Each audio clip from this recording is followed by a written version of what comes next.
it's just the growth of the league. I've only, been around for about 10 days here now, but you can already see, especially, prime example is this, great new building here. They didn't, some of the buildings I've seen that the teams weren't in the league when I was, the buildings they have, and, just the growth is, it's a good testament to the USHL and, the players and everybody that, things are getting bigger and better, which is awesome. I said it before that this Sioux City was kind of got the ball rolling for me. It was I kind of came from Colorado as a nobody, and I was fortunate enough to make this team. Played well in the tryouts, and halfway through the year I got a scholarship to Lake Superior State. Next year I got drafted. Next thing you know, I'm leaving to turn pro and sign a contract, and the rest is history. So it was this was the starting point. I was able to develop and kind of mature as a kid, and take that next step to college and beyond. It was one thing I often say is people, they're always like, throughout your career, do you have any favorite times or teams or moments? And Sioux City's always been one of them. I still have a couple guys that I still talk to that are real good friends of mine, and it was just the whole thing. We had a good team and just a great bunch of guys. It was a learning experience and maturing as somewhat towards an adult, and it was an amazing time. The people were nice, and you couldn't have asked for anything more at a junior experience.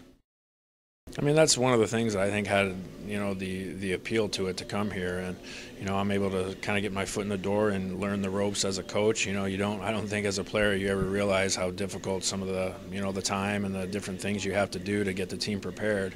But this is a way for me to kind of see if this is something that I'm cut out for, if I enjoy it, if I want to be on the coaching side of things, move up assistant head coach, if I want to move to the executive side of things. I think it's a little bit of a feeling out process. I'm kind of back, like you said, starting out, and to be able to start out here, it's like I said, it couldn't have asked for anything more. It's awesome.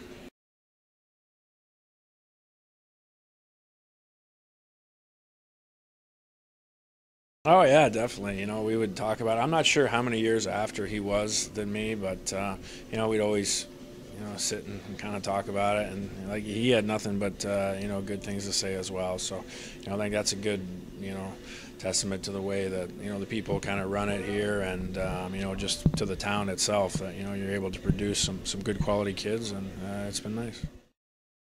Yeah, that's one thing I've tried to do is I think you need to be able to relate to the players, and remember what it was like to be at that age, and those decisions, and just kind of growing up. And I've been impressed with I didn't think they were going to be these kids were going to be as good as they are. I thought there was going to be a little bit more teaching, and obviously there is, but they're ahead of what I had expected. So that's always good, and I think, like we talked about before, that's just I think the growth of the USHL. Everybody's just getting bigger, better, and that's awesome.